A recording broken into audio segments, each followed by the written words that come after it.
So we've had a few people talk this morning about the disruption, the rapidity of change that is becoming a constant in our lives. But if we go through up to our fourth industrial revolution, we have been in change. The first industrial revolution, where we started moving to machine labour, up to the point of that first industrial revolution in the UK, something like 40% of people worked in agriculture. By the time we got within the 1800s, it was down to 9%. And that was partly from industrial revolution of people moving to factories, but it was also about automation of the agricultural process, increasing yield and not requiring so many people. We moved into the second industrial revolution when electricity came along, and also standardization. I remember going through teenage years and hearing about Whitworth threads, and it was actually the Whitworth thread that enabled nuts and bolts to be made mass-produced. There's a certain angle that means that there is a tight fit between a nut and a bolt. Before that, an artisan had to make the nut and then make the bolt and then make the nut to try and fit the bolt. It's a really complex process. And of course, some of them are better than others. You've got to go through a learning experience how to make the best bolt. But the Whitworth thread and the automation of that really accelerated that change, accelerated that the process whereby you can put some trust in the performance of the product that's being generated. Moving into the computing era, and we get real specialized task processing. The first spreadsheet that came along, it's no longer a written ledger. You can start doing things. You can start automatically calculating summaries and going, yeah, these totals add up through automated processes. And robots, the taking what was a specialized skill in somebody in the car production line, actually saying, well, robots can do that just as well, if not better, because they don't need sleep. And then we're moving into an even further automation of processes. The fact now that Siri has become my admin assistant, that I think Sam said he used it to set his alarm. So it's moved from a somewhat automated process to a massively automated and natural process to say, hey, could you wake me up at 6:30 because I've got to get here for 7:30. And the starting up of smart systems, Siri is a fantastic smart system that is growing and growing in capability. It's still fairly stupid. It's sometimes funny, but it is growing in its intelligence. But what we've had in those first three revolutions is that we've been improving the product and making it fit into the environment. What we've now got with this consumer-centric mode of consumers interacting, and they're starting to define, this is how I want my product to be. And I think that's probably one of the most major changes in this is why we're seeing this massive disruption, and the speed of that is that the voice of the consumer, the voice of the customer is starting to come in, and we're actually starting to be able to react to that and adjust the product. But it's brought that increased standardization, the Whitworth thread. It's brought skill specialization and, yes, skills redundancy. I read that a child going to primary school now, 65% of them will be in a job that doesn't exist today.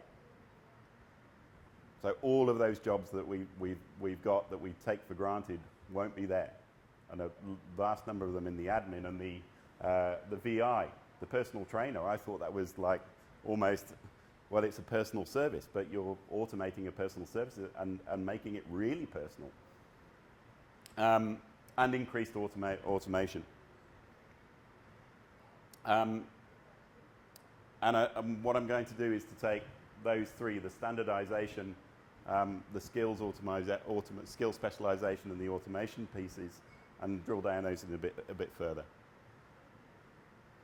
So in the product variation, has anybody seen the customer funnel? Anybody not seen the customer funnel? So this is a classic sales and marketing process where you start with your product, with your brand, building an awareness with the consumer. And they move through those processes. They consider, they evaluate, they go out and look at the reviews, they ask their friends, and then they get to the purchase point. And that for most of the sales team goes, right, I've done it, my job's over and done with. But there's a further point in, right, the people are engaging with that product. How are they getting that information from their friends about whether this thing is good or not? It's down to the use of that product. They become loyal and they become advocates to that product if you've done a good job. But you've lost all of these people down this side, that side, who dropped out at the consideration point. They may have gone through a certain process and come to a dead end. Couldn't find the information that they really wanted to know that separated your product and made it, yes, I'm going to hand over my cash now. And what happens to the block of people that don't become loyal? The ones that have bought the product and then go through remorse. I've done it before. I go, oh yeah, nice shirt, and I get home and I go, yeah, I've got one like that already.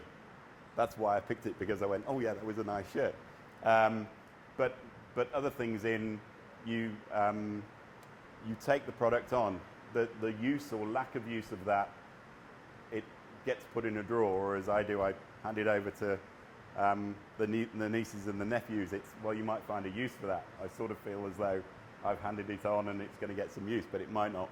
But also from the other side of that ongoing interaction, frustration with the product. It doesn't work like what I thought it did.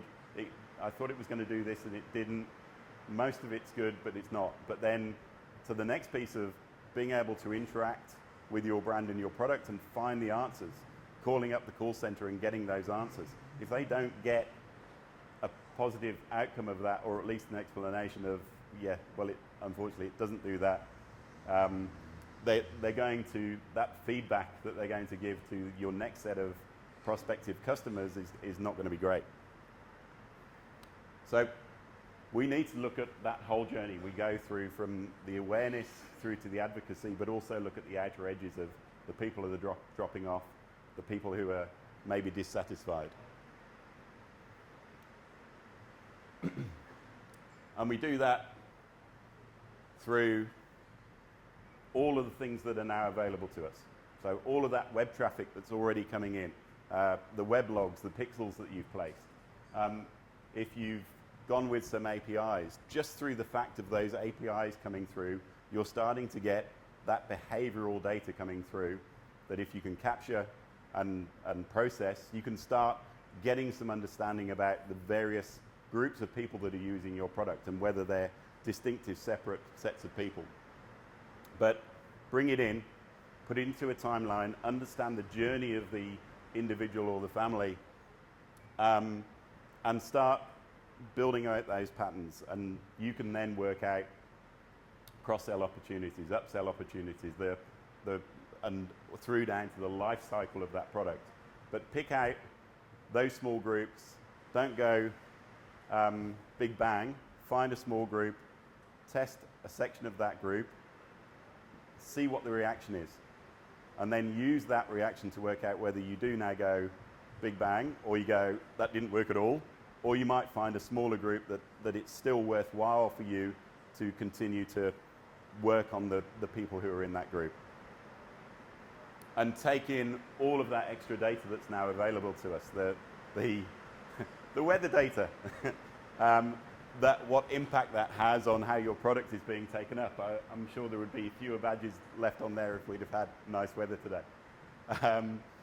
But all of the things, if you can get the location data. Start looking at the preferences of, well, they said they only want to be contacted via email, but whenever they're contacting you, they phone up the call center. So use those things, the stated preferences. I eat really healthily, but if you look at my bank account on my credit card statement, you'll know that's not true. There's lots of wine in there.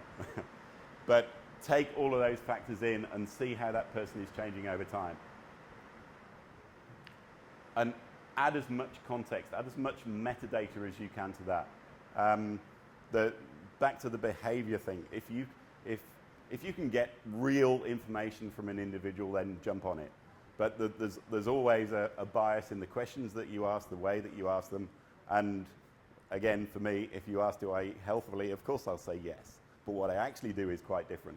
So if you can capture that metadata, the date, the time, the location, the device I'm using, the version of the operating system I'm on, all those can start giving you information on the segregation and the segmentation of your audience. And I'll take an example here. The Australian Metadata Act passed the end of last year. What it is the security services and the police want to try and find patterns of criminal and terrorism behavior. And so they said, okay, telcos, you've got all of this information now. You've got every time somebody calls or makes a text, you've got all of their web browsing behavior. We want all of that. And what it came down to was, but the populace will not have all of their information released. You know, we want to do it in an open way, but what they settled on was just give me the metadata then. So there's some personal information in there of knowing who the person it is that has the phone, where they are, but it's just how many calls did they make to this phone number, and at what time of day and what day of the week. And if I've got a location, then it will be a triangulation from the towers. It's just metadata, the number of times, the length of the call, the length of the text, but not the actual data that's being put in. Not knowing, it's not they went to this website. It's not they actually keyed all this information in. It's all of the behavior that they're performing in there. So that metadata can be really, really strong. And if you've already got that coming in, well, you don't actually need to spend a lot of time building that up yourself, but you just need to bring it in and collate it. So I want some of your data. So if you could download the app for me and do some interaction, I'll get to understand what you found interesting, what you didn't find. I'll come and have a look at what device you were using and whether you hit it as soon as you went outside here or you've come back 3 or 4 times. That gives us some ability to see whether we should be calling you up and saying, come and buy. But let's have a look at it in the context of banking. So this is very traditional. Well, a number of people have moved on, but this is a very traditional setting where I want to sell more travel insurance as a bank. So what I will normally do is go and have a look at those people who purchase travel insurance on the web. And what I will do then is go and gather the people with the same geodemographics, the same life stage, and email them and see if I can get a conversion. I may also go, if I've got branches, you've come into the branch for foreign currency, and I've given a script to the call center, to the person in the branch, to go, oh, did you know we also do travel insurance, and make that offer.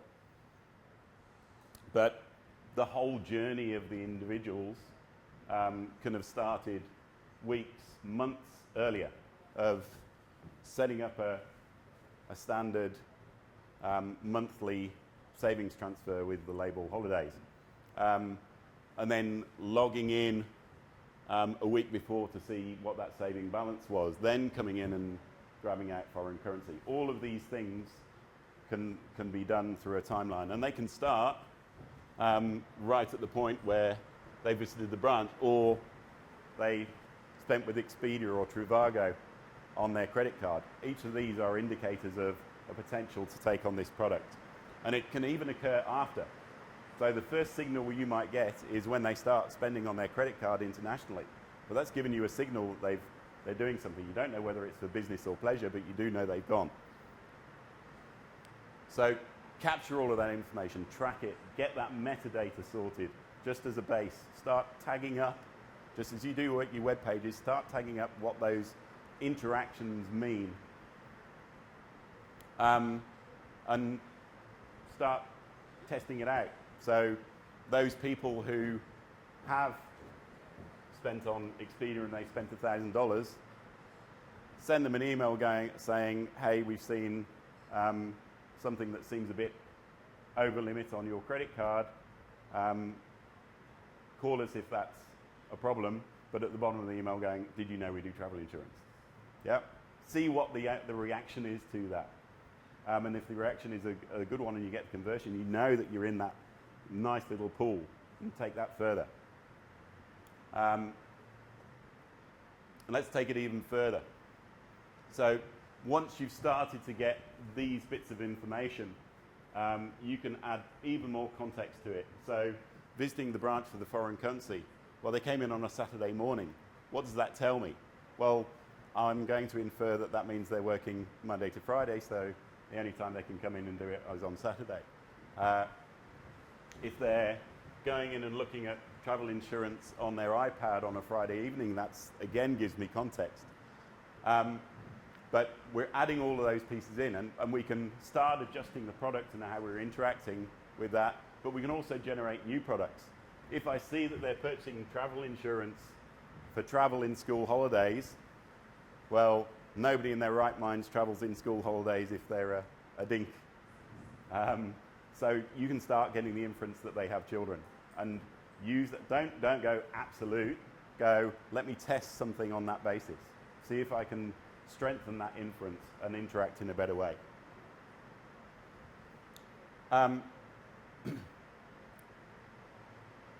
Consumer expectation is definitely in there guiding that product, that you need to be listening to them all of the time.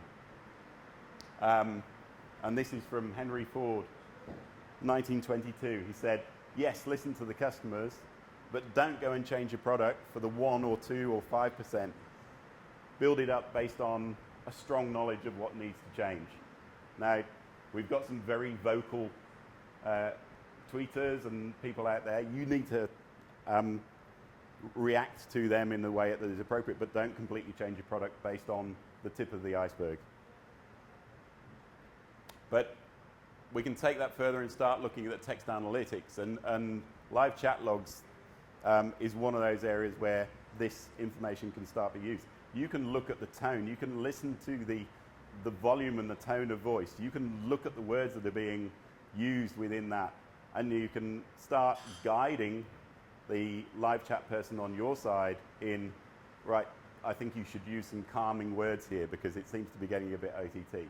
And even putting up these phrases have worked before. This is starting to get to a learning process where you're helping these people guide and settle down upset customers. Skill specialization. We are all specialists. There was a performance artist in the UK called Thomas Thwaites, and he saw a toaster in his local Tesco's, his grocery store, and he said, and it was, well, it's probably less than $9 now based on Brexit, but he saw a £10 toaster, saw a £5 toaster. He said, I could make one of those. So he set out to make it from scratch, getting all the raw materials, chipping out the iron ore out of the rock and melting it down and building it up just by himself. I don't need any specialist tasks. That's what he built. And it cost him over $2,000 to make.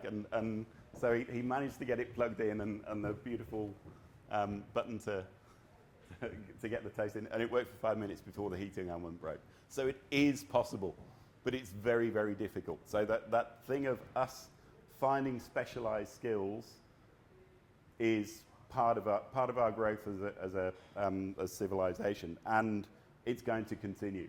And we should recognize that expertise is something to be respected and admired, and let's carry on with that because it helps us. But we need to start putting it into more people's hands. So somebody out on doing a service process on the road needs a level of expertise that they can use. Now, we would have gone through apprenticeships, we would have gone through training processes, but if you can put that in their hands in a way that's natural to them, where they're doing a natural language question and answer, and they get something that seems like what it is. I've got photos and videos of that information. All of these add in to the ability to effectively lift that expertise of new starters much more quickly. And we follow exactly the same process that we said that we should do in the consumer. We pull in all of the factors and features that we can, put them together in a timeline, see if you can spot patterns and trends. But what we're doing here is looking at how that affects the equipment, the product that we've got. Look at the drivers for failure. Look at mean time between failures. See if there's certain service engineers who, after they've gone, something seems to fail, and it's because they forgot to destaticize themselves, if that's the word. And start building that up. Start using those sensors, the Internet of Things. One of our guys in Sydney said he was out in Newcastle, north of Sydney, where they're loading up coal into the ships, and the guy went, "Oh, hold on," and he went, "Boom! Stop the conveyor belt." "Why'd you do that?" He said, "Well, I just heard something that just it's not right, and if it does break the conveyor belt, well, that's a day gone whilst they put a new one in and $1 million for a new conveyor belt." So start thinking about sensors that can listen in, and not that they're listening for that tone, but that they start being able to do a correlation between the tone and the expert stopping the machine, and then being able to build that into something that says, "Oh, now he stopped it last time.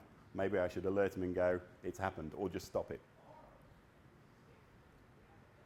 And even to the reporting, analytics, user experience, we've got loads more unstructured data, all that social media text, all of the feedback, the photos, the videos.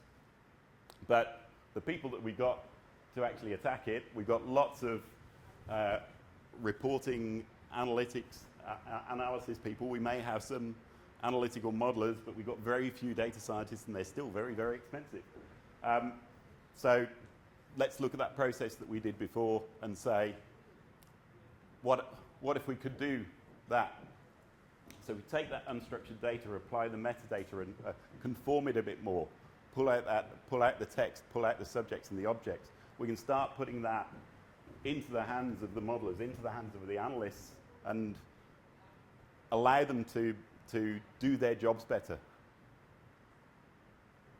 Classify that data, put more attributes on, and make those insights easier for them to create and change their own little section, their own little division based on trusted data. Lastly, increased automation. I know it's just before lunch. I just need a bit more of your brains. Yeah. So, artificial intelligence. Where we are today with Siri, with chess computers, various bits and pieces, we're in artificial narrow intelligence. What we're doing, and Chef Watson, we are training up artificial intelligence in one area of expertise. You ask Chef Watson today about what wine goes with that food, he won't be able to tell you. Needs a bit more expertise. You ask him what's the weather like going to be tomorrow, he wouldn't be able to give you any sense of answer. Maybe he could do it based on the recipe you asked for, but that's all he's going to do. So artificial and narrow intelligence is where we are today. All of these clever things that we're building, AI.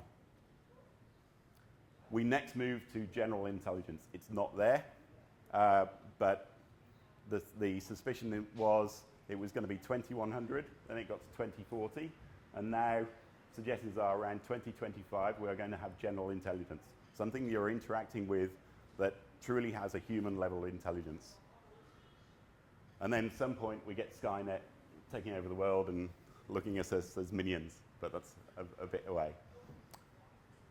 These ANI systems are starting to grow in their capability, but what they're doing is increasing the automation process, helping us in our daily lives, helping us do things better, do things quicker, doing things that with more trust in the outcome. And it's those cognitive systems. What they're not just doing is providing you back information. What a good cognitive system is, sees what you do off the back of that, takes feedback, and learns from that and changes it. And what the most common you may have heard out there, machine learning. So that's exactly what that is. You've trained it on something. You've trained it on something possibly like really tight in what it needs to do, but you've given it a bit of wobble room and said, look, this information, I'm going to give you the feedback on that, of whether the person bought the product based on the decision that you made. And if they hadn't, at some point, you'll give some, right, oh, it's this group over here that seem to accept it, so let me do that. But at some point, it may put its hand up and go, sorry, I'm lost. Please come back and help me. But all of that machine learning process is being trained, given a bit of expertise, listening, acting, and then reacting to the feedback.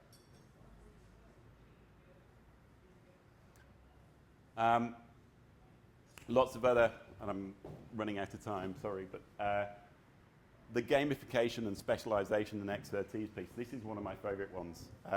Training firefighters in the US. Right, go out, fix that fire. Well, A, it's quite dangerous and quite costly. What they're doing is they're doing simulations where they put the firefighters in a virtual reality piece, give them a fire hose, and the fire hose basically goes, right, this is the way that you clean out the fire. It gives them an experience that is less dangerous, that is cheaper than starting a fire.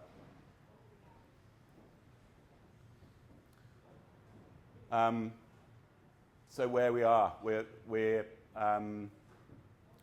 doing a whole load of knowledge correlation. That's what Watson is. It's pulling out all of that knowledge, compounds, behaviors, what recipes work well, which ones work badly, and using that information to refine what its recommendations are. The next one could be, we're all getting smart meters put in our houses.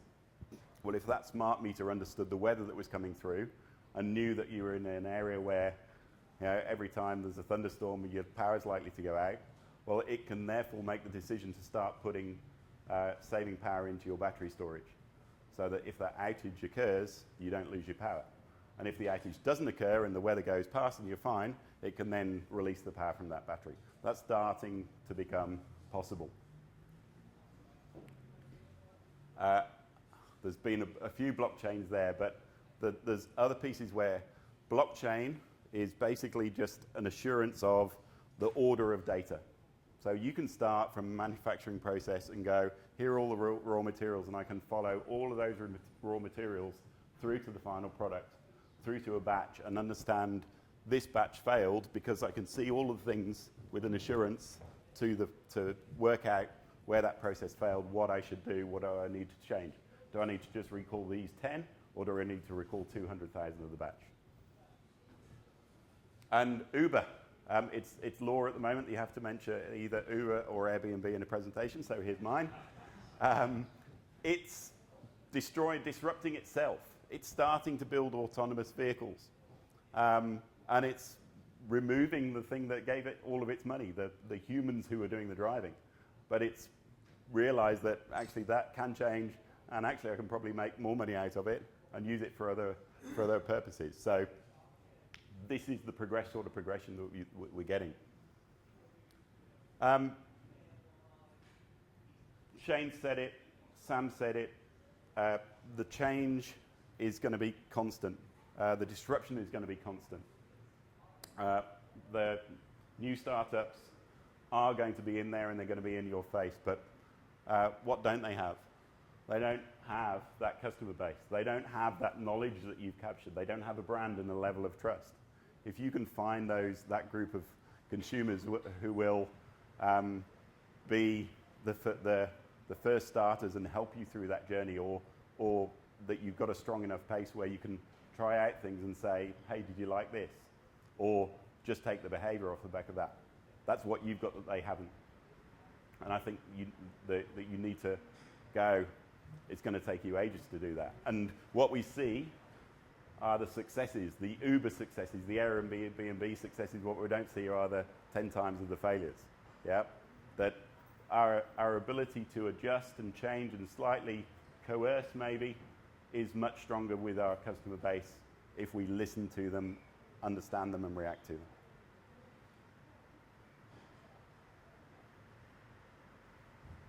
I might be out of time, but any questions?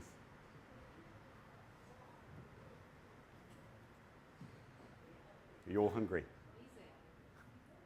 Okay, Thank you. what's your favourite restaurant in Sydney? Oh. You got one? Well, we did our 120th date night, so 10 years a month ago, and it was Tetsuya.